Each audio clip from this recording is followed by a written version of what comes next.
retomar ele depois de um certo intervalinho. Acho que a gente ficou, a última aula foi com a adulta, você tem no caderno? Acho que a gente ficou 2 semanas. 2 semanas. Cafézinho lá de lado. Não provar. Opa. Tá joia. Foi dia 22 de julho, né? Tá certo. Foi finalzinho da escola do CDPR, tá certo. Vou pegar só aqui para acrescentar aqui para nós, que a gente tem tudo, tá joia. Deixa eu tirar aqui o corrente global, deixa eu colocar aqui no quadro.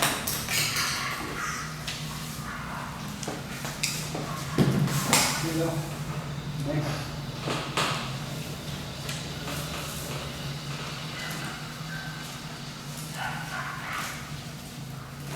Deixa eu colocar aqui só para retomar a discussão. Então nós estávamos fazendo um modelo, né? Que a gente tem spin 1, no caso a gente está pegando o que nos interessa por enquanto é o caso não relativístico. Basta o spin 1, tá? Não relativístico, né? Tá certo. E carregado. Então a gente tinha proposto esse pedacinho aqui da ação, né? A gente está propondo que a gente tem um campo vetorial, o campo não temos componente, não é um quadro vetor, é um vetor, que a gente já está trabalhando na aproximação relativística, né? Só para ter uma ideia.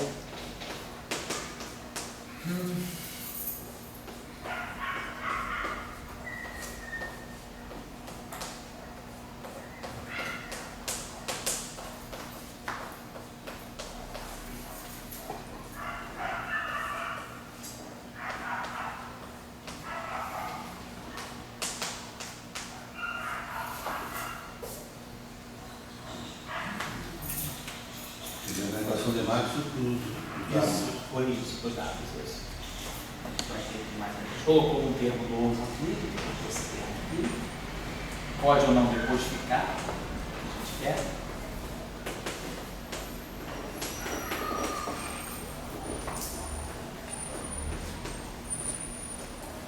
Eu não tinha colocado aqui, mas vamos colocar aqui o termo de massa, não tinha colocado.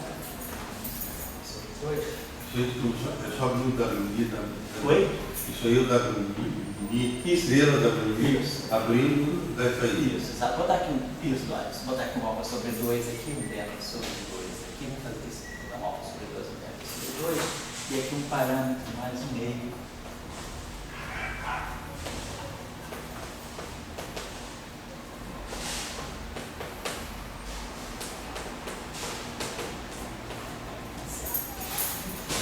Então, subir igual a WI, Isso. Isso é o que basicamente a gente está pegando aqui, o que a gente está pegando aqui, se a gente for olhar, a gente não está pegando, quer dizer, está pegando dado, na verdade o que a gente teria seria algo desse tipo. Dado, se a gente conhece, pensando na notação covariante, no espaço do Minkowski, basicamente o que está aqui, ó, isso aqui. Só que nós não estamos pegando a componente temporal, nós estamos pegando um campo puramente, quer dizer, a gente está pegando que o nosso WI é um campo puramente vetorial. Só um vetor, nós não estamos pegando o campo completo, não estamos pegando a descrição relativista, estamos pegando só o setor vetorial. Então isso aqui é o que dá a parte transversa do dado. Nós estamos colocando esse termo aqui por causa de da justificativa em função do trabalho lá antigo do Yang e do Li.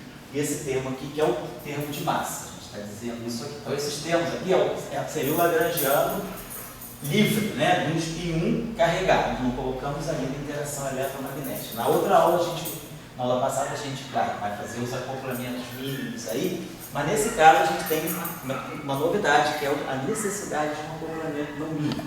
Então, o que a gente está procurando descrever com esse termo aqui, se a gente fizer a variação em relação a W, né, a gente vai ver que esse termo aqui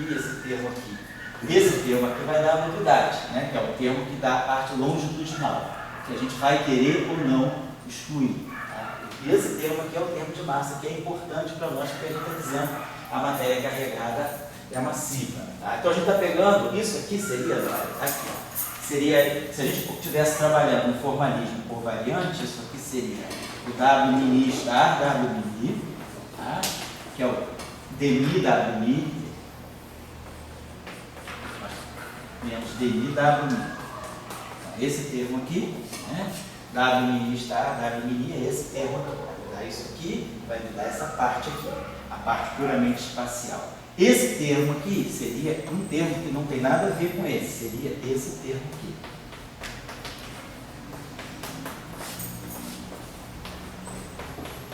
Notação covariante, seria esse termo aqui.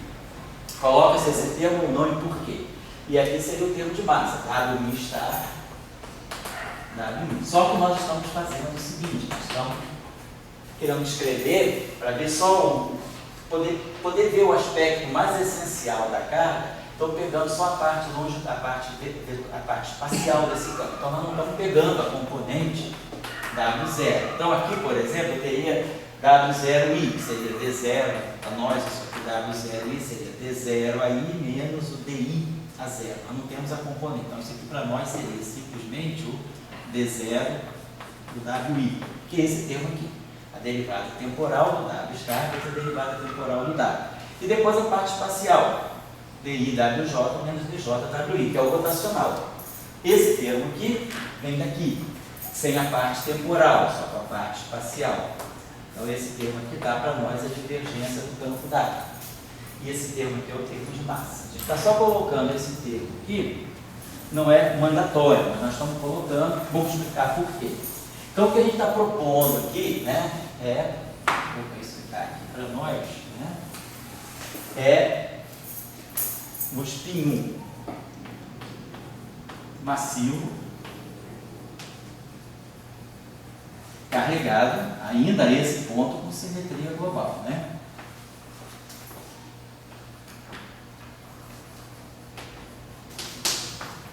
Simetria global, nós estamos colocando aqui. E qual é a importância? Por que esse termo aqui acaba aparecendo, né? Então, a invariância de Gates, esse campo é um campo, como nós já estudamos, né? A simetria de Gates, sendo uma simetria global, uma simetria de fase, ela não me proíbe esse termo aqui. Esse termo aqui é proibido se esse campo W não fosse um campo de matéria, se ele fosse um campo tipo básico, né? Então, se nós tivéssemos esse W sujeito, esse campo W, né, perdão, se a gente tivesse esse campo W sujeito a essa condição de simetria, mas aqui é derivada de um certo parâmetro óptico, se houvesse essa simetria no campo W, que é a simetria de Gauge, a gente não poderia escrever aquele termo de divergência. A gente poderia escrever o termo do rotacional, o rotacional é invariante, por causa do rotacional do gradiente é zero, mas esse termo estaria fora. Só que o nosso ponto de vista é o campo vetorial não é um campo de Gauge, ele é um campo de matéria. Então a transformação de Gauge dele não é essa. Não é essa a transformação que está em jogo. A transformação dele que está em jogo é essa aqui, a transformação de fase. A carga parando a transformação e o campo. Então, essa simetria aqui é perfeitamente compatível com esse termo aqui, porque ele é um campo de matéria. É isso que nós estamos colocando, certo? E a soma das duas?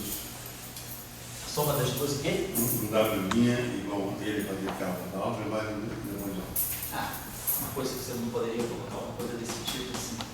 Se você quiser colocar uma simetria desse tipo aqui, não sei se tem isso aqui, mas um gradiente aqui, um parâmetro dessa, não sei se é uma outra coisa, uma outra função. Essa simetria aqui, não, esse termo aqui, claro, não seria compatível com isso aqui, né? Poderia ser compatível com esse, mas não com isso aqui. Mas agora você tem que ter cuidado também. Se essa simetria aqui é global e essa é local, aquele termo lá, tudo bem, mas se as duas simetrias ficarem locais, a gente tem que ter um pouquinho mais de cuidado, tá? Mas como você está colocando, ele termo ali certamente ele está fora.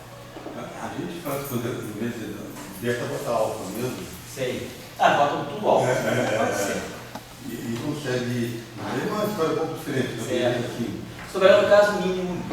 Você pode talvez manipular, colocando mais campo, fazer isso. Bom, conclusão. O que a gente precisa? Por que esse termo aqui foi colocado? Então, esse termo aqui é colocado por causa da simetria. Simetria global. A simetria global permite colocar vocês. Vamos dar uma olhadinha, se a gente tirar as equações de campo aqui, quer dizer, vamos dizer que a gente varia tudo em relação ao W estar. Vamos jogar essa derivada temporal para cá, que na verdade, perdão, um instantinho só, Deixa eu tirar esses fatores meios aqui, porque como o campo é complexo, vamos tirar o fator meio. Não é necessário colocar aqui o fator meio. Posso tirar todos esses meios aqui. Vamos deixar só assim. Então, fazendo a variação em relação ao W estágio, a gente vai produzir aqui a derivada temporal segunda. Do W. Quando a gente fizer a variação em relação ao W estágio aqui, a gente vai jogar essa derivada aqui para cá. Então, isso aqui está dando para nós, né? Aquele termo lá vai dar para nós aqui, vou botar aqui, aquele termo lá é epsilon i jk dj w estar epsilon i mn pn w. Tá? Só colocando aí, porque a gente vai fazer agora a variação em relação a esse. Então a gente vai ter que jogar essa derivada para cá. Vamos colocar aqui o DI, o DJ, TN, atuando no W. Certo? Estou jogando, fazendo, então, querendo pegar só a contribuição desse termo para a equação de campo, trazendo esse termo aqui para cá. Então fizemos uma integração por partes, para você vai ficar menos alto. E aí esse epsilon, esse epsilon aqui vai ficar um delta de JN, delta de km, menos delta de jm, delta de km. O primeiro termo aqui, então, vai ficar, saiu daqui, né? Então, menos alfa. Então, o jm, então, vai ficar aqui, menos o laplaciano, que é o primeiro termo aqui, jm. E o n fica cá, wk. Tá? Termo livre aqui para nós, opa. Em relação ao WK aqui, né? Então vai ficar aqui, o N vai ficar cá. E depois o outro termo aqui vai ficar mais alfa. E aí o J vai ficar com o N. Então vai ficar uma divergência desse campo aqui. E aí vai ficar mais um dk, gradiente k, da divergência do W.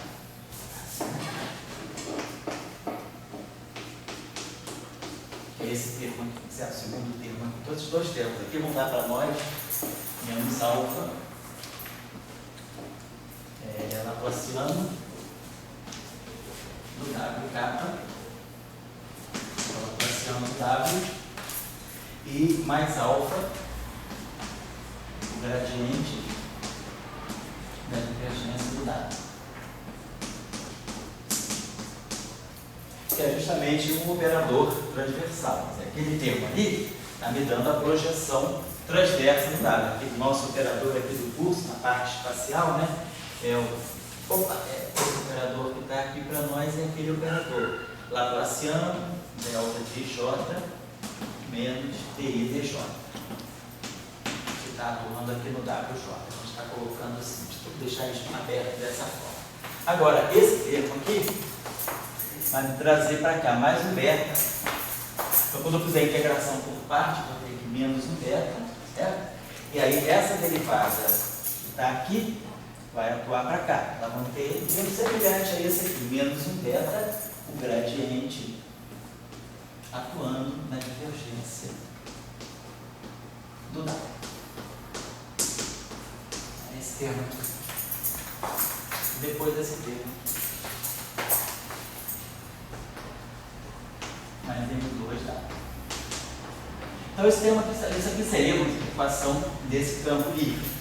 Se nós não tivermos o termo em beta, então fica claro aqui, né, que esse termo aqui, quando a gente vai tirar a divergência tirar essa divergência dessa equação aqui, por exemplo, não tiver acoplamento com tudo livre ainda, a gente ganha uma condição, quer dizer, tipo aquela condição subsidiária, né, em cima desse campo aqui. Só que a gente precisa, no caso relativístico, a gente ganharia uma condição subsidiária muito simples. No caso não relativístico, o que isso aqui dá para a gente? Se a gente tirar a divergência desse campo, a gente vai ter aqui D2 dt2, vamos tirar a divergência dessa equação aqui. Divergência do W. Esse cara aqui vai produzir uma divergência, esse aqui vai produzir um gradiente, vai produzir uma divergência do gradiente, vai dar um laplaciano, então esses dois termos aqui se cancelam. E aí vai me sobrar esse termo aqui, que vai ficar menos beta, laplaciano da divergência de W também. E esse termo aqui mais M2, divergência do W. teria essa condição aqui. Esse objeto aqui, não estou dizendo que isso aqui é relativista, que isso aqui não é uma equação de Bohr e Bohr, não é uma equação de outra, se esse beta não for 1 sobre C2, não for C2, né? Se esse beta aqui fosse C2, a gente tem o D'Alembertiano mais N2, então, mas o que a gente está tendo é uma equação dinâmica para a divergência de W, mostrando então que a divergência de W, nesse caso aqui, ela tem um caráter propagatório. Tá? E esse caráter propagatório está vindo por causa desse termo aqui. Nós não temos o termo, no caso relativístico, isso não aconteceria. No caso relativístico, essa equação seria dmi mini mais N2 mi igual a zero. Então, no caso relativístico, nós tiraríamos a divergência dessa equação e ganharíamos a condição subsidiária. dmi mi igual a zero. Então, no caso relativístico, a gente teria isso aqui.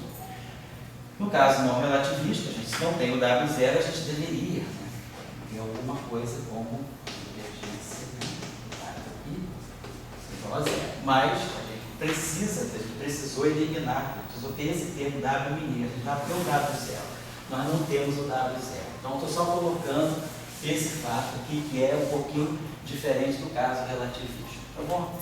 Deixar isso aqui. Então, só para ele ter uma ideia da nossa equação. Agora, nós aqui vamos ter que enfrentar uma novidade, que nós já tínhamos anunciado no final da aula passada. Se nós fizermos um acoplamento mínimo, então nós já sabemos que esse gradiente, né, vai ser substituído, o nosso gradiente vai ser substituído no caso do acoplamento mínimo pelo gradiente menos I a carga, né, vamos dizer a carga Q, constante de acoplamento no campo. Então esse é o acoplamento mínimo. Só que esse acoplamento mínimo, ele vai entrar aqui, a derivada temporal, perdão, vai ser recolocada pela derivada temporal, que é φ, os potenciais vão entrar aqui, e a gente teria os outros termos, o termo de massa ficaria inerte. Só que aqui tem um resultado importante, que não é óbvio, né? Esse resultado é o Li Yang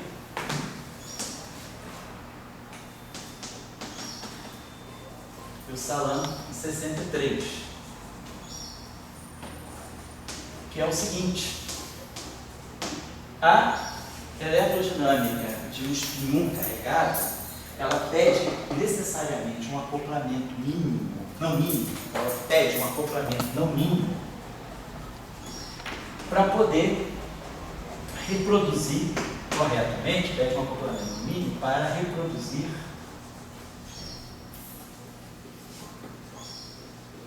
a razão G, quer dizer, a razão giromagnética, o G e o A2 de um spin 1 carregado.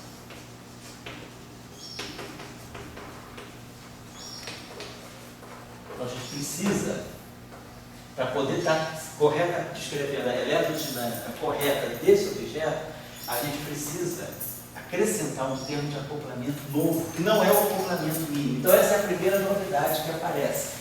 No caso do bóson carregado escalar, se o bóson, como a gente colocou no caso anterior, fosse um escalar, o fato dele não ter momento magnético, por ele ser um escalar, não pede a introdução desse termo. Mas agora, no campo dentro de spin 1, eu preciso de um acoplamento não mínimo novo, que eles determinaram em 63, né, na forma covariante.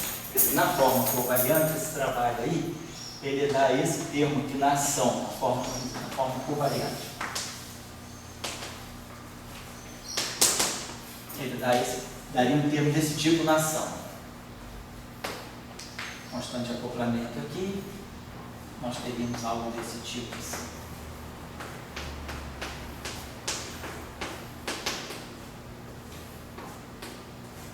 Então, obviamente, esse acoplamento aqui é um acoplamento não mínimo, porque ele é um acoplamento feito como FI. Mas do ponto de vista da dimensionalidade, esse acoplamento não é ruim. Por quê? Porque esse campo aqui tem dimensão canônica de massa 1. Esse campo aqui também tem dimensão canônica de massa 1. E o FI tem dimensão canônica de massa 2. Então, a constante de acoplamento aqui, realmente a constante de acoplamento eletromagnética, e ela é adimensional. A dimensão dela é massa zero. Então, normalmente, os acoplamentos não mínimos são acompanhados de uma constante de acoplamento com dimensão. Nesse caso, apesar do acoplamento ser não mínimo, a constante de acoplamento que aparece nesse termo, nessa interação, ela é adimensional. Então, apesar do acoplamento ser não mínimo,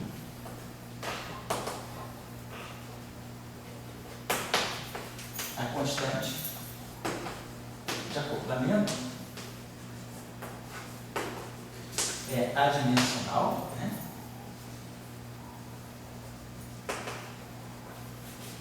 E para se obter corretamente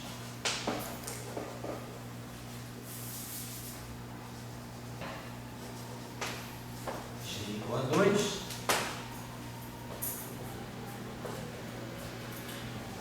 a constante é o próprio E. O próprio E. Então, é isso que garante que a gente vai ter o magnetismo correto de uma partícula de espinho. Então, no caso agora da simetria que está local, pode falar. Assim, a palavra acoplamento no mínimo, assim, ela vem nesse sentido. Assim. Tem no sentido de que você não está acoplando o teu campo diretamente à estrutura mínima do eletromagnetismo, que são os potenciais. Você está acoplando aos campos, né? Você está acoplando não ao φ e ao A, mas ao E e ao B. Quer dizer, o acoplamento mínimo é um acoplamento que te coloca o objeto carregado com o potencial, não com o campo. Então isso aí já é uma coisa derivante. Certo? É um acoplamento já de segunda, vamos dizer assim, de segunda ordem, vamos colocar assim. Agora, eu me pergunto, basta esse termo para G igual a 2? Basta. Se eu tivesse outros termos também, ia perturbar ou não? Poderia, depende do termo, dependendo dos termos que você teria, poderia perturbar. Porque esse termo aqui, na verdade, o que ele é? Um termo de dipolo, né? Ele é um termo que tem, esse campo tem uma carga oposta a esse. Então isso aqui, no fundo, é uma interação do campo eletromagnético com alguma coisa que tem uma estrutura dipolar aqui. Se você colocar outros termos, você pode colocar, mas pode ser que você interfira naquilo que é o momento de dipolo. Pode ser. Você, de repente, pode colocar mais termos até, e aí, na versão não relativística, você pode observar se isso aí dá correção para o magnetismo da partícula. Pode acontecer. Mas esse aqui é o termo mínimo, esse termo que resolve a situação. Ele te dá o G igual a 2 para o campo de espinho. É do fóton. Não, G igual a 2 é a partícula de espinho carregada. Espinho carregado. A carga elétrica, o objeto carregado. Se ela tivesse interagido com, vamos dizer, um F mini, mas tivesse, vamos dizer, um outro mu mini, um fóton massivo. Uhum. Por exemplo, se você tivesse algo desse tipo assim, vamos imaginar, simetria de gate permite, você poderia pegar algo desse tipo assim, W mini estar, vou colocar assim, talvez algo do tipo W mi capa, W mi capa, e aqui um F mi capa. Isso aqui é um termo, tem variante Lorentz. Então é um termo tipo dipolar também. Você tem uma carga aqui e você tem outra. Mas só que aqui você tem influência de momento. Esse campo aqui vai estar dependendo de momento. Então, isso aí provavelmente não vai dar contribuição para o momento magnético. Aí também tem o E, já não é de adimensional. Isso, pois é, já não está constante. Quando eu digo, se você tivesse um W mi, em vez de W mi, W mi, estrela, W mi, vezes um campo que vamos chamar U mini. Campo U aqui. É, U mini. Tá. Onde esse U mini estaria ligado a um fóton massivo. O outro lá de cima, aquele ali era um fóton sem massa e outro um fóton massivo. Então, os dados não interagindo. Então, esse raciocínio, isso aí entraria no... Aí você teria que ver, ele estaria se acoplando a um outro campo magnético que não é o campo magnético maxwelliano ou não, esse aqui. Esse é um fóton massivo. Esse é fóton massivo. Mas ele é proveniente, ele está ligado, é o fóton de Maxwell ou é um fóton extra que você tem que é massivo? É um fóton extra, não. Então aí você poderia dizer, isso aqui pode estar dando correção dizer, algo que seria um tipo de momento de dipolo magnético, mas não um momento de dipolo magnético estrito do eletromagnetismo de Marx. Seria de um outro campo vetorial que está se acoplando com ele. Porque esse campo vetorial, que não é o fóton, ele vai ter um campo elétrico e um campo magnético. Desculpa, vou fazer uma pergunta. Se você, uma pessoa aqui do LaTeX, você deixa um banco de dados, então ele está com um banco de dados lá que é muito grande, e ele só está com aquilo ali. Então ele diz, bom, o meu dado está interagindo com o meu fóton sem massa e botei isso ali e cheio de valores. Tá certo. Agora ele diz, não, agora eu estou com uma coisa aqui um pouco estranha. Eu quero botar o meu dado interagindo também, além daquele fóton, mais esse fóton, vamos chamar massivo, diferenciado. E daí a pergunta é a seguinte, você vai ter G igual a 2, dá para isolar uma coisa da outra, um fenômeno a um, os dois estão interagindo com dados. Por exemplo, depende. Se esse cara aqui massivo estiver completamente desacoplado do fóton maxwelliano, isso aqui certamente não vai alterar o G igual a 2. Mas se de alguma forma houver uma ligação entre esse fóton aqui e o fóton de Maxwell, que pode acontecer, porque nada te impede de ter um termo desse tipo, que é invariante de Gauge na tua ação. Então, esse termo aqui, como ele acopla de uma certa maneira o Maxwell com esse termo. E aí, isso aí certamente vai poder alterar o teu G igual a 2.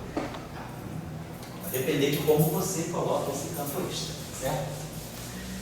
Muito bem. Então, vamos olhar esse termo aí, como é que ele vai. Vamos agora voltar para o nosso caso. Vamos dizer que a gente está no limite, nós estamos querendo olhar a versão puramente espacial desse campo aqui. Tá? Vamos voltar para o nosso caso, em que não temos a componente temporal, temos só a componente espacial desse campo, então nós vamos ter esse termo aqui na nossa ação, que é, vamos ter aqui, WI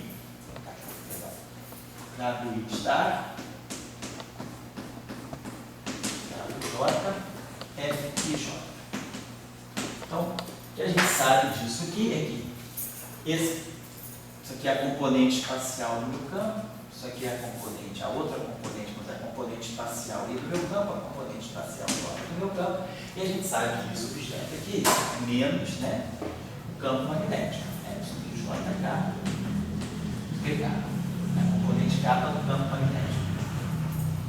Então, está aqui, né, esse termo aqui daria, de fato, essa contribuição na nossa ação.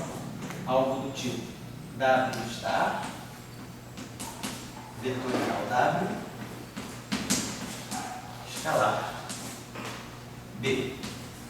Então, está certo. A gente vê que na energia é um termo tipo, né, de um acoplamento típico com o campo magnético. Então, isso aqui poderia estar justamente ligado ao nosso momento magnético. Então, isso aqui, de uma certa maneira, teria que estar ligado ao que é o momento magnético do dado. Então, termo do tipo, algo que interage com o campo magnético deveria ter as unidades, pelo menos as unidades de momento magnético. Então, a gente teria um termo desse tipo aqui na ação. Mas aí a gente vai ver como é que isso aqui vai contribuir para as equações de Marx. Isso aí vai dar uma contribuição para a corrente, né? Como é que vai ser a contribuição desse termo aqui para o... Esse termo aqui é invariante de Gauge. Então, se a gente fizer a variação desse teorema de Navier, né? Vamos olhar para esse termo aqui, como ele está na ação. Então, quando a gente for olhar, então a gente já viu que a nossa corrente, nós tínhamos visto na aula passada, sem esse acoplamento no mínimo, a nossa corrente vetorial, ela tinha corrente global, né? Ela tinha, bom, vamos colocar aqui a corrente global. A gente também já tinha mais trabalhado 2 aulas atrás a relação entre a corrente global e a corrente local, né? Então, a corrente global, ela tinha aparecido com essa forma aqui, menos I, a corrente global, componente I, ela tinha menos, temos aqui, J star, presta aqui lá, gente, só para colinha, para pegar essa expressão pronta, que a gente tinha deduzido ela na outra aula, menos IE, J star, Você diria, não sei se eu estou interrompendo, pode falar. o campo, o momento magnético, ele é uma reação ao campo magnético externo. O momento magnético é quer dizer, se uma partícula tem magnetismo, né, quando você coloca um campo magnético externo, ela se acopla com aquele campo magnético externo pelo seu momento magnético. Isso aí. Ela reagiu ao campo magnético Se você externo. não visse o campo magnético, você não ia ver o momento. Você poderia perguntar, no caso do neutrino, por exemplo, você veria, se o neutrino livre, né, não tem momento magnético, mas aí, se você acopla ele com um campo eletromagnético, será que o neutrino vai ver o campo magnético externo? Não vai ver o campo magnético via efeitos virtuais, mas ele vai ver. Então, o momento magnético, mesmo que a partícula não tenha, ela pode adquirir. Ou se ela tem, as correções quânticas corrigem esse valor, que é o que acontece com o elétron.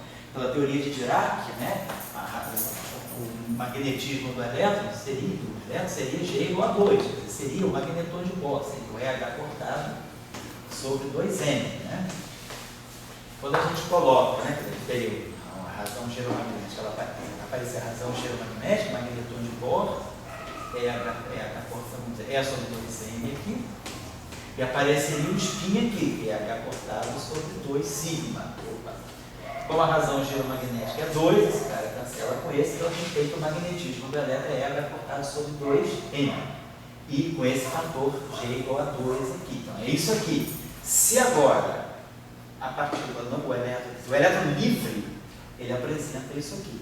Se você agora coloca o elétron em interação, esse fator aqui é corrigido. Então você vai ter o magneton de Bohr mais um delta Mi sigma. Então, tem uma correção aqui que vem de outros efeitos do magnetismo também. Mas o que o elétron vai fazer é reagir ao campo magnético externo com o seu momento magnético.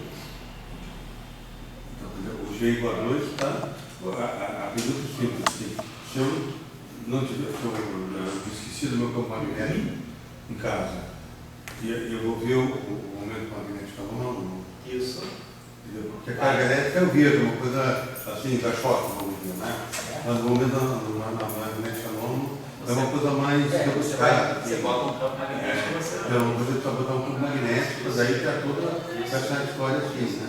Então, eu falei daquela pergunta aqui, eu acho que W, se o B é do campo A, vai ter um giro magnético. Se o B for do outro campo, vai ter outro giro magnético. Isso. Então, o giro magnético ele é associado não ao elétron, mas ao campo, à natureza do campo que é colocado. É associado à natureza do campo que descreve a partícula carregada. Tipo, se eu botei o campo magnético originado do fóton, um B vindo do fóton. Tá. Daí que eu vou ver aquela coisa ali. Agora, se eu tiver um B vindo do outro eletromagnetismo, e ele estiver interagindo de alguma forma com a partícula, provavelmente você vai ter também. você vai ter um outro giro magnético, né? A questão é que aí você pode ter, na verdade existe uma coisa, na verdade você tem uma matriz de momentos magnéticos, né? Você não tem, e isso é o que chama-se momento magnético de transição. Então você pode pegar essa matriz, diagonalizar, mas na verdade você não tem, não necessariamente, quer dizer, a gente está muito acostumado a ver o momento magnético olhando, né, para uma partícula só. Mas pensa no caso dos neutrinos, os neutrinos oscilam. Então um sabor vai no outro sabor. Será que o momento magnético do neutrino é algo que é característico do neutrino do elétron, do neutrino do muon, do neutrino tal? Se os neutrinos oscilam, as massas são diferentes, você deve ter, na verdade, para o neutrino, uma matriz de momentos magnéticos. E aí, momentos magnéticos fora da diagonal são chamados de momentos magnéticos de transição. E aí você pode diagonalizar essa matriz e ver quais são os autovalores dessa matriz que vão corresponder aos autovalores dos neutrinos. Então, o momento magnético não é necessariamente, vamos dizer assim, um número, não é um vetor. Ele pode ser uma matriz, ele é um tensor. Você pode ter momentos magnéticos de transição. Então, nesse caso, o teu campo ele pode interagir com diferentes campos. Ele pode ter um momento magnético associado ao campo magnético daquele tipo de fóton, mas ele pode ter um momento magnético associado a um outro tipo de fóton, que vai ter o seu campo magnético, aquilo que seria o campo magnético, né? Porque você, estou assistindo o programa do Marco Poker, De quê? do Neymar, Ah, de poker, sei. ele fala muito de 4 lados. Hum. Então, estou tentando fazer um direto cognitivo com 4 fotos de informação, né? Ah, sei. Entendi. Entendi. E daí, a pergunta que veio também, o momento magnético anual não é uma propriedade do elétron, mas o campo magnético dos campos externos é tudo sobre aquele elétron, né? Que é uma E aí propriedade fica uma também. matriz. Eu diria, é uma propriedade também da partícula, porque o momento magnético ele vai estar ligado às Sim, mas você tem que se a carga da selecionar, né? partícula, o spin da partícula. Sim, mas você vai isso está vendo uma matriz, eu acho. Você vai criar uma matriz. Você tem que somar. É uma propriedade medida para o elétron. É uma propriedade de um conjunto de objetos. Né? No caso do neutrino, isso é bem evidente, são chamados de momentos magnéticos de transição. Você tem uma matriz de momentos magnéticos, porque os neutrinos transitam, um numa família, outro. E quando eles transitam, eles mudam de massa. Então, o EH, a carga dele é zero, né? Mas o momento magnético do neutrino, quando você tem da onde vem o magnetismo do neutrino, vem da massa do neutrino. Então, como a matriz de massa do neutrino é uma matriz mista, o momento magnético do neutrino, né, ele é proporcional a essa matriz. Então, se essa matriz de massa é uma matriz de massa não trivial, uma matriz que tem elementos fora da diagonal, o momento magnético também vai ter elementos fora da diagonal. Então, é razoável você ter uma matriz de momentos magnéticos. Não é só no caso do neutrino. Em princípio, no caso do neutrino é mais óbvio. Mas você pode ter uma matriz de momentos magnéticos. Num modelo em que você tenha campos, né, que sejam mixados, que você tenha um mixing de campos, você pode ter um momento magnético misto. Se alguém quiser, por exemplo, pegar uma tarefa como essa, assim, imagina que você pega, vamos dizer assim, o campo de Dirac, né? Você pegar a equação de Dirac assim, ó, botar aqui I, né? H cortado. Vamos pegar a equação de Dirac completa, né? IH cortado, 1 sobre C, vou botar aqui 1 sobre C, DT, aí bota aqui o campo psi, tá assim. Então, vamos ter um flavor aqui, psi, mais I, H cortado, aqui vou botar aqui,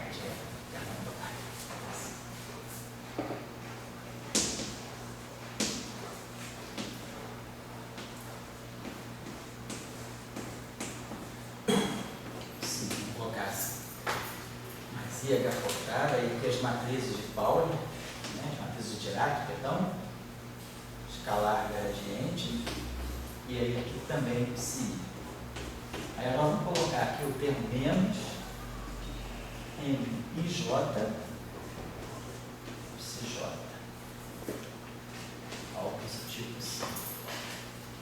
E aqui a gente colocaria o termo que seria mais assim, a matriz sigma, das matrizes de Pauli, né? As matrizes sigma, vou botar aqui, vou botar logo assim, alguma coisa desse tipo, assim, as matrizes sigma, F, psi, igual assim. Então, o que eu estou fazendo aqui? Eu estou pegando uma equação de Dirac, um conjunto de campos que não são diagonalizados em massa. E aqui eu estou colocando o acoplamento que dá o momento magnético. Chama esse acoplamento aqui, algo tipo assim, I, J, psij. Então, nesse caso aqui, a gente teria, se você vai fazer agora o limite não relativista, você vai obter aí um conjunto, vai obter um momento magnético que é uma matriz, não vai ser mais não vai ser mais simplesmente um vetor, né, dado pelo spin. Você vai ter uma matriz associada a esse parâmetro de massa, agora que não é diagonal, e essa constante de acoplamento aí também que não é diagonal. Então, não é novidade você ter uma matriz de momentos magnéticos, certo? Bom, então, muito bem. Então, essa aqui é a nossa pergunta. Na aula passada, que a gente tinha visto, era que as equações de Maxwell, né? É bem isso que você está falando, né? Você interpreta uma coisa por um dipolo. Isso.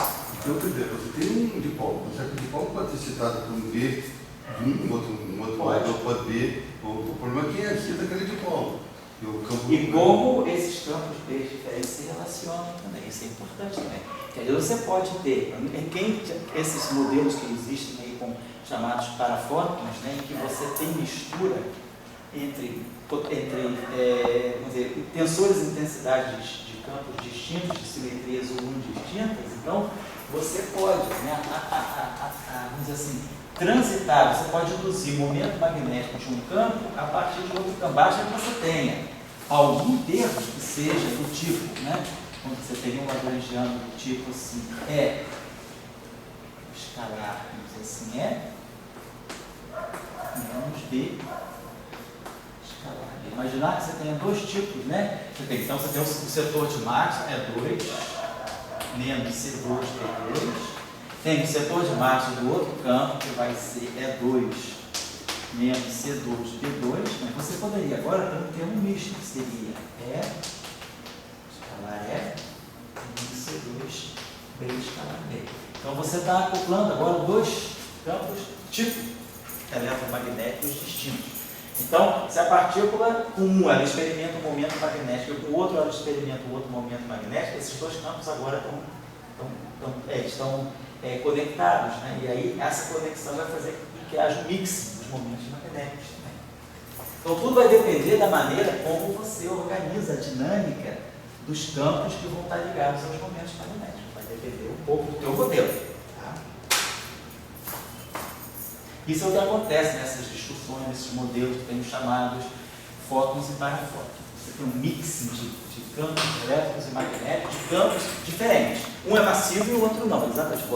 Um é massivo, quer dizer, o fóton normal de massa não é massivo, e o parafóton é o campo massivo, mas com uma massa muito pequena. Uma massa pequenininha, na faixa dos subeletronvolt. E aí, como essa massa aparece, é uma outra questão. Mas aí você tem dois campos magnéticos e dois campos elétricos distintos e acoplados. Fala aí, Sérgio. Minha dúvida com relação ao B estático, por exemplo. Quando você tem o campo B estático, como é que você pode pensar? Eu até fiz essa pergunta para o professor Dória, por e-mail, um dia que a gente estava trocando ideia lá na sala, e surgiu essa dúvida sobre como que você vê, por exemplo, o fóton. Você tem um laboratório um ímã, por exemplo, um eletroímã, um magneto, né? Você tem um campo estático nas vizinhanças dele. Se você coloca um supercondutor na presença desse campo, aí em determinadas condições ele expulsa esse campo porque ele enxerga o fóton, a gente interpreta como um fóton ganhando massa, né? Isso mencionou na aula passada. Mas se você colocar um material, por exemplo, que exiba, por exemplo, o efeito fotoelétrico, certo, você não tem ejeção de elétrons pelo material que está na presença desse campo magnético estático. Isso, você não tem. Quer dizer, esse campo para você é um campo, ele não tem flutuação, né? Ele é um campo estático, ele não tem frequência. Ele é um campo, vamos dizer, de 10 Tesla e está fixo lá, 10 Tesla, né? Entendi. Porque a minha dúvida é essa, como enxergar nesse campo estático, que a gente entende como fóton, se faz sentido. Certo. Como é que você entende, olhando para um campo magnético estático, o que ele é? Não, o que você interpretaria como fóton, o que você interpreta como fóton é a flutuação do campo eletromagnético. Se você tem um campo, imagina o seguinte, você tem um campo de 10 Tesla, fixo, estático, dentro de um solenoide, e você joga um laser ali dentro. Aí o laser vai se propagar, o laser tem uma certa frequência. Então você vai ter, dentro do solenoide, o campo, você vai ter o campo magnético fixo do laboratório, vamos chamar de B0, mas você vai ter aqui um campo ΔB, que é um campo muito menos intenso, né? Quer dizer, o campo do laser, que é um campo magnético que se soma a esse campo magnético de fundo. Então, se você for olhar, por exemplo, a propagação desse laser, você tem esse laser se propagando num campo magnético de fundo. O campo magnético de fundo, ele não tem fóton. O fóton está associado só a esse laser, né, que tem caráter dinâmico. Aqui você vai encontrar uma frequência, aqui você vai encontrar um vetor de onda, você vai ter uma relação de dispersão que não vai ser trivial. Por quê? Porque esse campo aqui vai estar interagindo com esse campo magnético de fundo. Então é como se você tivesse assim, um E2, né, colocasse menos C2, P2. Então você esteja só campo magnético aqui. Então você vai ter, a parte magnética vai ser o campo magnético do laser mais o campo magnético de fundo mais o campo magnético do laser. Então, se você quiser tirar, então, as equações de campo para esse fóton, esse B aqui, é o rotacional, vamos dizer assim, desse A pequeno aqui. Então, você vai ter que, na verdade, o que você vai ter vai ser uma interferência desse, você vai ter um campo, alguma coisa que vai ter rotacional de A ao quadrado, mas você vai ter um termo que vai te acoplar o D0 com um A, por exemplo. Então, a relação de dispersão que você vai gerar esse fóton, que é o fóton do laser, ela vai ver esse campo magnético como sendo um vetor de fundo constante. Aí não tem fóton, o fóton está em quem se propaga. Então, se você tem um campo magnético estático, né, então é a mesma coisa, você tem um elétron, você bota uma carga parada na origem, paradona na origem. Esse elétron está fazendo o papel de uma carga estática. Então, você não tem uma flutuação quântica aí, esse campo é fixo. Então, esse campo magnético do solenoide é um campo fixo, então você não tem fóton aí, você não tem, o fóton ele precisa que a partícula quântica, para ela se caracterizar como uma partícula quântica, ela tem que ter uma relação de dispersão. Então, ela tem que ter uma frequência, ela tem que ter um comprimento de onda, tem que ter um vetor de onda, então esse campo não tem fóton associado assim. Então, você poderia pensar, a densidade de fóton é tão grande, né? Quer dizer, que o campo, o que significa o campo clássico? O campo clássico significa que quando é que você usa as equações de Maxwell e quando é que você usa as equações do campo de Maxwell quantizado. Você só vai usar o campo de Maxwell quantizado quando você tiver fótons que apareçam como flutuações em relação a um certo background fixo. O campo magnético pode ser zero ou um campo magnético constante no laboratório. Se você perturbar de uma certa maneira, né? Por exemplo, se você pegar, esse solenoide está conduzindo corrente estacionária, então esse solenoide está sempre com o campo, vamos dizer assim, para cima, fixo. Se você agora começar a fazer pequenas flutuações na corrente, você agora vai fazer esse campo magnético flutuar. Então aí você pode gerar fóton. Então o fóton ele vem da flutuação do campo eletromagnético. Se o campo magnético é constante, estático, não tem fóton. Ele só é uma energia. Essa é uma distribuição de energia estática nos vasos. Claro que ele modifica.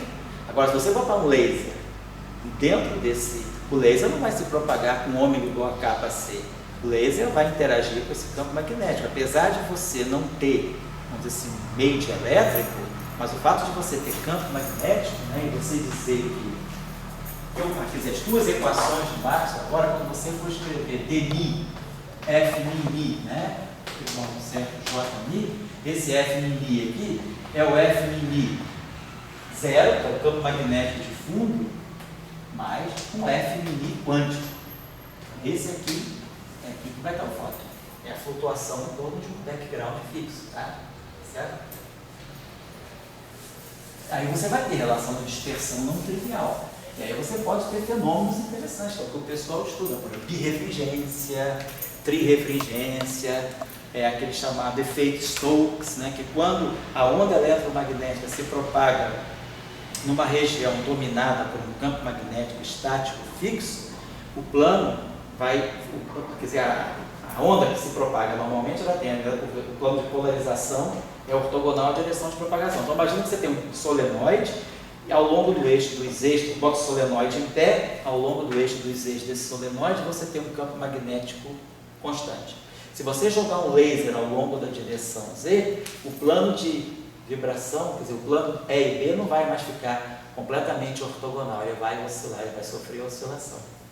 Então, porque o campo magnético de fundo interage com o fóton e faz, então, a relação de dispersão do fóton, que é a partícula quântica mudar, tá certo? Então, na aula passada, a gente tinha revisto as equações de Maxwell e tinha visto, sobretudo, né, que essa equação aqui ficava mudada, que era a divergência, que era o rotacional de B, que aparecia o termo do rotacional de B, aparecia um termo que estava ligado ao W, então aqui nós tínhamos o W, tínhamos aqui o E, né? Tínhamos um termo aqui que era de ordem A2 até, né? Que era W star.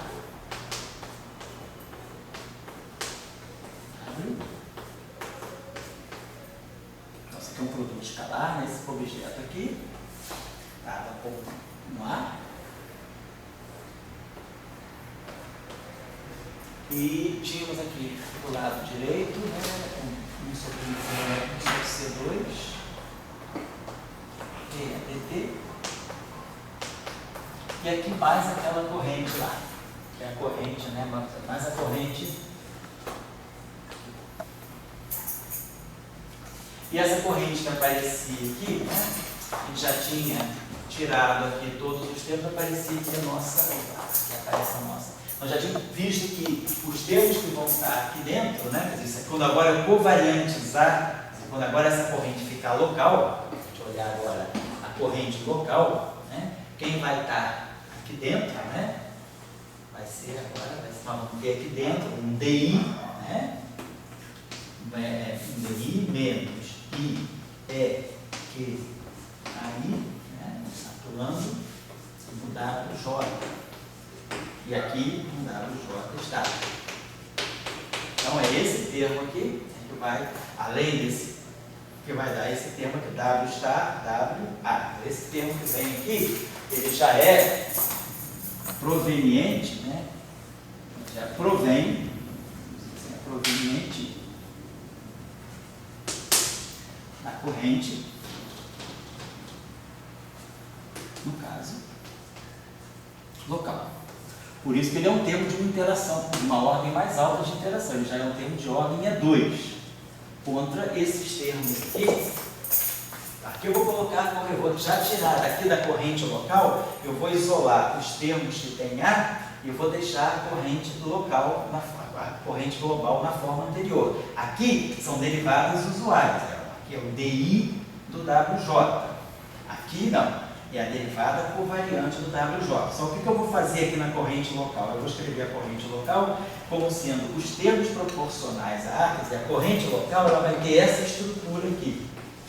A corrente global mais termos proporcionais, vou colocar aqui alguma coisa, uma constante que sim, vezes os termos em A. Certo? Então, isso que é a novidade. Ou seja, a corrente agora é exatamente o efeito London, é exatamente o tipo, né, a corrente de London, é o termo de London, que os irmãos London colocaram lá na supercondutividade de uma forma completamente fenomenológica. E aqui aparece a corrente, que é a corrente global. Na verdade, a corrente total é essa mais essa, formando a corrente local. Mas aqui a gente resolveu adotar o ponto de vista de separar. A gente coloca a corrente global separada desse termo. Na verdade, é uma corrente só. É essa corrente aqui. Eu quebrei desse modo, tá certo? Essa corrente aqui, então, é de ordem E. Então, aqui eu tenho acoplamento, né? Tá aqui. E aqui eu tenho um acoplamento E2. E aqui o que a gente tinha observado é exatamente a mesma estrutura do campo escalar. O que está dando aqui para nós é a densidade de portadores vetoriais. E aqui a gente está tendo a densidade de carga dos vetores, certo? Isso tudo sem esse termo agora. Mas se a gente agora vai olhar as equações de Maxwell, então esse termo aqui, vou continuar aqui, esse termo aqui está nas equações de Maxwell. Então a gente está na nossa ação. Então, esse termo novo da ação, quer dizer, o termo importante, o acoplamento não mínimo, ele coloca uma dependência, né, no campo magnético com o momento magnético da partícula na ação. Então, esse termo aqui, ele vai alterar. Quem é o nosso lagrangiano, vamos colocar assim? Quem é o nosso lagrangiano de Maxwell? Fez o rápido. Não, vamos colocar aqui. Então, quando a gente fez o acoplamento mínimo, né, a gente pegou o setor de Maxwell, a gente pegou o campo W, pegou o setor de spin 1 e aí colocou todas as derivadas covariantes, fez o acoplamento do global para ficar local. Então, a gente introduziu os potenciais, né, da forma mínima. Só que nós vimos que, para poder reproduzir o momento magnético correto, o lagrangiano de Maxwell, então, ele não vai poder ser simplesmente o meio de E2, né, menos C2D2. Então, lagrangiano de Maxwell. Lagrangiano de Maxwell no Ruther, né? Menos um quarto de F', ou meio de E2 menos C2D2. E os campos de Maxwell entram aqui. Quando eu tiro as equações de campo para o A e para o φ, né? Para o potencial φ, para o potencial escalar φ e para o potencial vetor A, sai daqui o lado esquerdo das equações de Marx, sai daqui divergência de E, sai daqui rotacional de B, e os termos de corrente estão vindo daqui. O lado direito da equação de Maxwell vem do acoplamento da matéria com os campos de Marx, via acoplamento mínimo. Então, esse termo que está aqui, né, é a corrente. Essa corrente aqui e essa corrente daqui estão vindo desse termo aqui. Por exemplo, né, quando a gente escreveu aqui, aqui rotacional, né, de W está escalar rotacional de W. Quando a gente fez o acoplamento mínimo, então isso aqui ficou rotacional, o gradiente, né, menos I é A vetorial W. Tá. E aí tudo isso aqui é escalar a mesma coisa. Se botar aqui rotacional, vou botar aqui mais menos I é rotacional de W. Então, quando a gente executa, né, esse termo aqui, a gente vai produzir justamente o termo que vai ser A vetorial escalar W, A vetorial W está escalar A vetorial W, que é o termo que vai dar justamente para nós essa contribuição aqui, W estar WA. Então, a gente está pegando esse termo aí. Agora, então isso aí é o que vem, são as correntes que vêm do acoplamento mesmo. Eu vou fazer a variação em relação a A, tá aqui, ó. Faço a variação em relação a A, vai aparecer o termo W star, gradiente de W, e depois tem o termo que vai aparecer esse A aqui direto, né? Vai aparecer W star, WA. Então, está tudo aqui. Tudo isso aqui é acoplamento mínimo. Ó. Agora, nós temos um termo novo, que nós temos que acrescentar, que é um termo que nós acrescentamos devido ao campo de matérias. A gente acrescenta esse termo aqui por aqui. Então, esse termo aqui, ele entra aqui. Só que ao entrar aqui, ele mexe aqui. Como da mesma forma, os termos de acoplamento mínimo, quando a gente faz a variação em relação aos potenciais eletromagnéticos, as equações de Maxwell saem daqui e as correntes saem daqui, mas sem esse termo. Agora a gente tem que ver aonde é que esse termo vai entrar nas equações de Maxwell. Introduzir um termo novo que não é acoplamento mínimo. Os acoplamentos mínimos, eles estão todos dentro da corrente, vamos colocar assim. Eles estão expressos lá pela corrente. Agora, o acoplamento não mínimo, né? Onde é que ele vai corrigir a minha equação de Maxwell? Então, eu tenho esse termo aqui, e esse termo aqui, isso aqui é B, esse B aqui é um rotacional de A, então isso aqui é rotacional de A. E aí agora, quando a gente for fazer a variação em relação a A, isso vai dar um termo novo aqui, que não está contemplado aqui de jeito nenhum, certo? Porque os termos que estão aqui, esse termo aqui, eles geram os acoplamentos mínimos. Esse termo aqui é o termo novo. Então, se a gente for fazer uma variação em relação a esse termo, fala aí. Eu entendo um pouco o seguinte, entender. Um dos problemas da equação de Maxwell foi que não tinha o termo de nome. Isso. Um problema assim, mas eu acho claro, assim, 1930, isso, né? Aqui tinha que botar esse termo de nome. E daí, quando o pessoal foi aí, cuidando por Abrikosov, foi por aí entrando... Porque naquele tempo não se tinha uma teoria microscópica. Quer dizer, quando London colocou aquele termo, ele estava estudando o fenômeno da supercondutividade, mas não se tinha uma compreensão microscópica da supercondutividade. Nessa época não se tinha uma compreensão microscópica, até a teoria de Dirac, você não tinha uma compreensão microscópica nem da densidade de carga, né? Você sabia que tinha elétrons ali, até que Dirac deu uma prescrição. Você pegou a teoria de Dirac falou, não, o Rho, ele é alguma coisa que está associada à oxidação em si. Dirac deu uma prescrição microscópica para o Rho, como ele deu uma prescrição microscópica para o J também. Ele disse, não, esse J, na verdade, ele sai de alguma coisa que é isso aqui. Aquela matriz alfa, né? Força zero gama, vou colocar assim. Na teoria de Dirac, você tem uma compreensão para o Rho e para o J. Então, como London, ele não tinha aí ideia de que quem fazia supercondutividade eram bósons. Se a gente sabe que se o portador de carga agora é um bóson, a gente sabe que a corrente eletromagnética ela vai ter que ter um termo, né? Ela vai ter que ter um termo aqui que vai ser proporcional ao potencial. Isso aqui está associado ao caráter bosônico do portador. Só que logo, eles não sabiam disso, eles colocaram esse termo fenomenologicamente para poder dar conta da expulsão do fluxo magnético, para dar conta do efeito Meissner.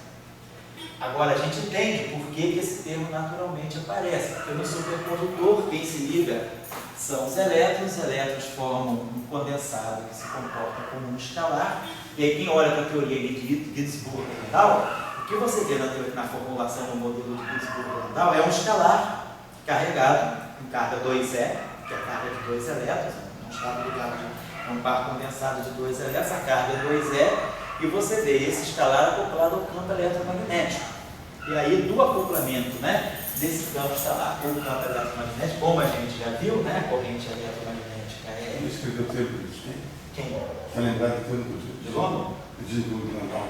Ah, sim. O termo de Ginzburg-Landau, você pega o campo eletromagnético, você pega a rotacional de A, ao quadrado, o campo eletromagnético, você não tem campo elétrico, campo magnético, e aí você vai pegar, você tem um campo escalar, aí vai ter gradiente menos IEA φ estar escalar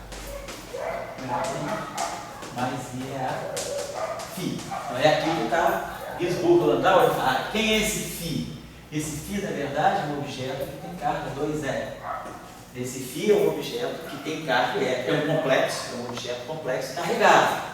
Então, esse objeto aqui que está fazendo o papel do bóson. Então, é daqui que vai sair o termo E2 φ estar φ A2. Além da corrente usual, que é gradiente de φ estar A φ, vai sair o termo de London, que é A escalar A2 φ estar φ, que é aquele termo que está lá, no caso vetorial. Esse termo vai aparecer nas nossas equações dos escalares carregados. Φ estar φ A é 2.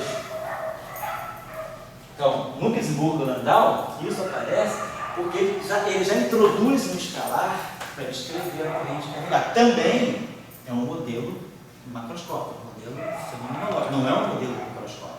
O microscópio só veio depois com o DCS, que aí você compreende que esse φ está descrevendo um par eletrônico, um par elétron-elétron. Então, o que nós estamos colocando aqui é que, como a gente já conhece a teoria de campos e já sabe que campos vetoriais, partículas de espinho carregadas são descritas por campos vetoriais, e a gente sabe agora fazer uma teoria de gauge para campos vetoriais carregados, então automaticamente aquilo que é a corrente de London, ela sai para nós como um resultado natural do acoplamento mínimo. É simplesmente o acoplamento mínimo que está me dando isso. É o termo que a gente já colocou várias vezes aí, é o rotacional, gradiente menos IEA W estar escalar gradiente mais IEA rotacional de nada. Esse termo aqui está me dando London, que é o AA, que aí na equação de Maxwell você faz a variação em relação a A, então te sobra um A só. Para a equação de Maxwell, você faz a variação, você tem MA2, o termo que você tem é W2A2. Quando você varia em relação ao A, isso aqui produz ADA. Então, a equação de Maxwell é essa aqui, é o termo linear em A quadrático do campo. Sai naturalmente por causa da estrutura que você já conhece, que é uma teoria de gauge para partículas de espinho carregadas. Nesse sentido, então você teria, atualmente, eu posso ir para o Landau ter φ A, ou posso fazer espinho elétrico igual a 1 menos W com obter aquilo ali. Isso. Então, são duas maneiras de cobrir Isso. uma dificuldade que eu tinha com a equação de Maxwell. Isso. É aí que a gente está. Entendeu? Porque o ponto que, só agora eu já uma coisa, eu utilizo, em vez de a gente estar ficando pensando em S igual a 1, botar mais para S igual a 1 podia ser A, podia ser A, por que a gente não pensa que o mais natural no eletromagnetismo era ter 4 portadores de carga. O A, os 2 Ws e mais um outro, um A macio, para uma questão de completeza. Então não tinha bem S igual a 1, que não se estaria ligado apenas o S igual a 1, de ter S igual a 0 aí, mas digamos, por que o eletromagnetismo não devia ser buscado com 4 portadores de carga? Então, quer dizer, então eu só quero dizer, porque não é questão de discutir aqui, a questão de quais são os efeitos que vão dando. Uma coisa que tem o termo de London é um grande efeito do eletromagnetismo. Certo, um grande efeito. Como que deu o efeito de London é um grande efeito. Do eletromagnetismo, além de Maxwell. Para mim, vou dizer, além de outros efeitos aí que a gente pode conversar, mas no efeito é se você tiver também fóton auto-interagentes. Entender? Então, quer dizer, é interessante, até nesse seu curso que você vai dar, a gente entender. No caso do Maxwell, eu queria ler de Maxwell. A primeira coisa é o problema Coulomb. Você resolveu aqui. Daí, quais são os outros pontos para se ir além de Maxwell? Quer dizer assim, eu acho que mais além ainda era a questão da fotônica. Como é que o que é fotônica também, né? Mas, vamos dizer, você tem fótons auto-interagentes, então, eu fico aí, não sei se foi entendido. Não foi entendido. A gente vai dar um curso de eletromagnetismo, pode discutir isso melhor, né? Eu acho que esse resultado aqui, sabe, é um resultado assim, muito importante. Porque ele é um resultado que diz, olha, a gente precisa entender Maxwell, a questão toda é assim, você vai ficar em Maxwell linear, certinho, ou você vai estender. Daí, pô, eu não quero. Mas daí o cara, pô, esse termo de London, o termo G igual a 2 que você botou ali para estender. Então, quais são os termos? Não, que a gente, justamente a ideia, todo o trabalho que o Léo está fazendo aí, né, com Pedro, aqui no doutorado, né, que é o estudo de aspectos peculiares, né, de um eletromagnetismo em que o portador importa.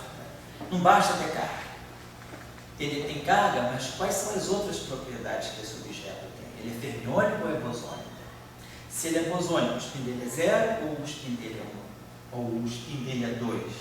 É o que o Léo agora está terminando aí o trabalho aqui com o Pedro, né, que é estudar vários aspectos do potencial de interação entre correntes derivantes de campo de spin, uma corrente escalar, uma corrente vetorial, uma corrente tensorial, uma corrente pseudotensorial, ou seja, estudar o eletromagnetismo advindo de objetos de spin, que é o pouco de discussão que você está colocando, que é as características do objeto que tem a carga vão importar nas equações de Maxwell, que o termo de London está mostrando. Se o objeto é bosônico, aquele termo nunca aparece na eletrodinâmica de Maxwell. Se Maxwell tivesse estudado pela primeira vez o fenômeno eletromagnético para partículas bosônicas carregadas, ele já teria colocado aquele termo na equação dele. É porque a corrente, a matéria é fermiônica. Então os elétrons, né, normalmente, né, os elétrons que a gente tem no laboratório, os elétrons da eletrônica, quer dizer, os portadores de carga da eletrônica são os elétrons que têm spin meio. Então isso dá uma limpeza muito grande nas equações de Maxwell. Mas se você fizer agora, vamos dizer assim, uma eletrônica de partículas escalares, você vai ter modificações na equação de Maxwell. Então, quer dizer, a equação de Maxwell ela ressente das características do portador. Então, se agora o portador tem spin 1, ela vai ressentir mais ainda do que no caso do spin 0, porque não basta a corrente, não basta a densidade de carga, tem que a eletrodinâmica dela vai precisar desse termo. Então o campo magnético vai ver uma coisa a mais. Então eu acho que é isso que a gente está tentando chamar a atenção. O Léo, uma perguntinha. Quando naquele curso de quase praticamente 2 anos atrás, a gente estudou, foi no ano passado, a gente estudou aquela eletrodinâmica de objetos, foi quando a gente fez aquele curso que vocês fizeram as decomposições de Gordon, para spin 0, para spin meio, para spin meio, passou uma parte do curso fazendo as decomposições de Gordon, foi no ano passado, não foi? No segundo semestre, não foi? Foi no ano passado? Foi no ano passado, foi no segundo semestre, eu acho. Não, ano anterior. Eu acho que não, só A impressão foi o primeiro semestre. ou foi até no primeiro semestre, pode ter sido o primeiro semestre do ano passado. Vocês, quando fizeram a decomposição, agora até nesse trabalho, eu não me lembro, quando vocês fizeram a decomposição de Gordon do spin 1, vocês fizeram sempre as decomposições de Gordon imaginando a partícula livre ou minimamente acoplada, não é isso? Vocês tiraram a decomposição, porque vocês trabalharam a decomposição de Gordon semelhante ao caso, para ver o momento magnético, não semelhante ao caso do fermiônio, mas no caso de acoplamento mínimo, a partícula livre ou acoplada minimamente, não é isso? Tá certo. Mas agora a gente tem esse acoplamento mínimo aí, quer dizer, isso aí vai dar uma contribuição que não é tipo London, por exemplo. Vamos ver agora a contribuição disso na equação de Bach. Não é uma contribuição tipo London. Por quê? Porque esse termo aqui não é quadrático em A. Esse termo aqui é um termo linear em A. Então a contribuição dele não vai ser tipo London, deve ser uma contribuição tipo corrente.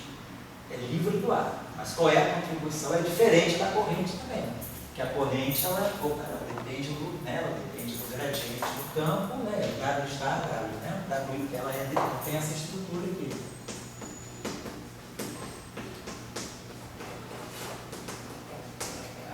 Por exemplo, a pergunta que eu faço é a seguinte: você quer ir além de Max? Isso. Daí a pergunta que a gente faz: Maxwell sabia que ele é gay? Não. Então, qual foi o problema de Maxwell? Ele estudou eletromagnetismo através da conservação de corrente, mas ele não estudou sobre a questão de portador. A palavra portador não era uma palavra daquele âmbito. Ele não tinha ideia do que era o aspecto microscópico da carga. Ele tinha ideia de carga, que a carga tem que ser conservada. Isso. Esse é o ponto que todo mundo deve entender. Mas, digamos, hoje em dia, a gente tem que estudar eletromagnetismo, dizendo, bom, eu tenho que saber conservação de carga, tenho que fazer análise da luz, tudo bem. Mas eu tenho que entender o que é portador. Claro. Entendeu assim? Daí que vem E mais ainda, tem que entender o portador e tem que entender o campo que descreve o portador. Sim, claro. Mas não é um portador, mas é que vem a questão: será que o único portador do eletromagnetismo é o fóton? Certo. Então, Mas eu estou falando do portador de carga, não do portador da interação. Falando do portador da carga. De carga. Cadê o fóton? O fóton é um portador de carga, Nula. neutra. Sei. Assim, mas vamos dizer, será que existem outros portadores para carga que conservam a carga também, que conservam a variação da luz, essas coisas, entendeu assim? Então, quer dizer, eu acho que esse é o ponto que eu veria assim, de novo. Você daí pode ter aí 37 eletromagnetismo, também o problema da namorada, pode estar com muita namorada. Mas então, eu acho que esse WW ali que aparece, ele aparece dizendo, eu também sou portador de canela. E o London não via isso. O London não via isso. Tá certo. Só esse defeito de supercondutividade de corpo teria mais ou menos aquela mesma estrutura, por exemplo? Aí o A seria o GLU ou é o W? O A seria o GLU. O A, nesse caso, seria o GLU. E o W, vamos dizer assim, acho que seriam os quartos. Seriam os quartos. As cargas de cor estariam no quarto. Então o W faria o papel do quarto. Só que o quarto fermiônico seria o papel do quarto. Então vamos lá aqui. Vamos dar uma olhadinha nesse termo aqui. Qual é a contribuição que ele vai dar para a equação de Maxwell? Esse termo aqui na ação, vou jogar esse termo agora na equação de Maxwell. Então já fiz o que eu tinha que fazer aqui, fiz a variação em relação. Vou só escrever esse termo aqui de uma maneira mais aberta para a gente poder manipular mais facilmente. For menos IE, aqui fica epsilon, vou colocar assim, IJ capa. WJ está, estou fazendo um produto vetorial. WK. É esse termo aqui. E aqui está lá rotacional do A. Então vai ficar epsilon I NN DM delta AM. Nós vamos fazer a variação em relação a precisamos isolar essa derivada aqui para frente. Então, vamos colocar assim menos. Que é a contração desses deltas aqui, desses S vai dar delta de JN, delta de KN, delta de JN, delta de KN, delta de J. Aí essa derivada vem para cá, faz integração por parte. Essa derivada tem que atuar nesse produto aqui, DM.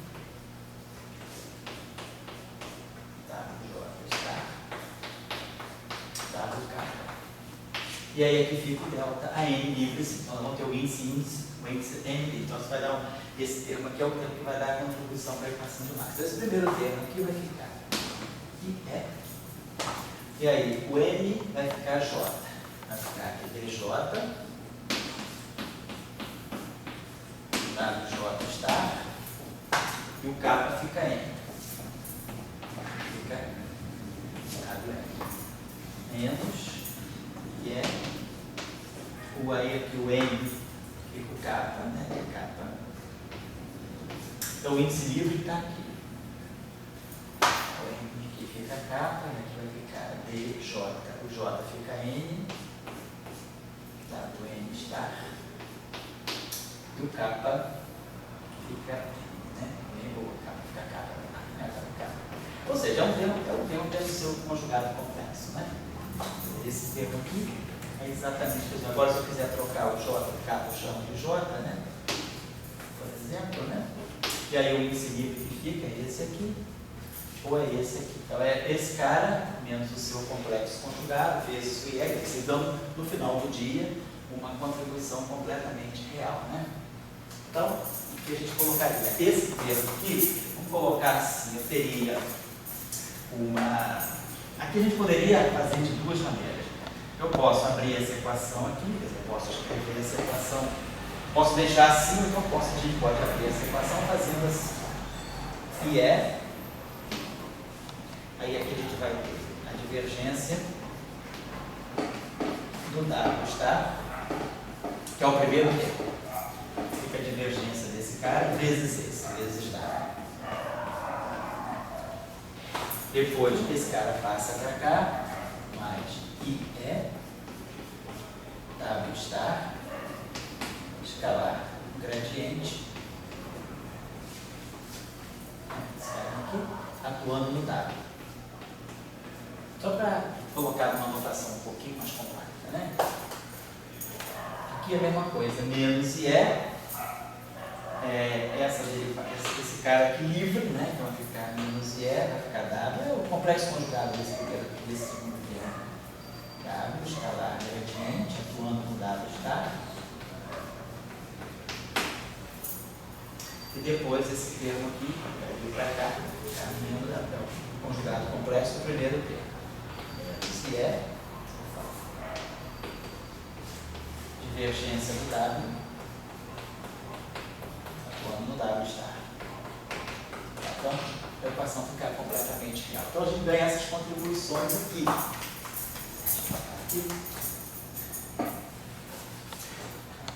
E esses termos também são lineares em E, na mesma ordem que a corrente global.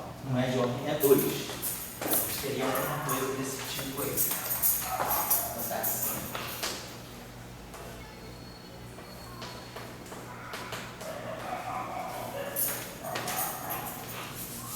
Tá, só depois a gente abre.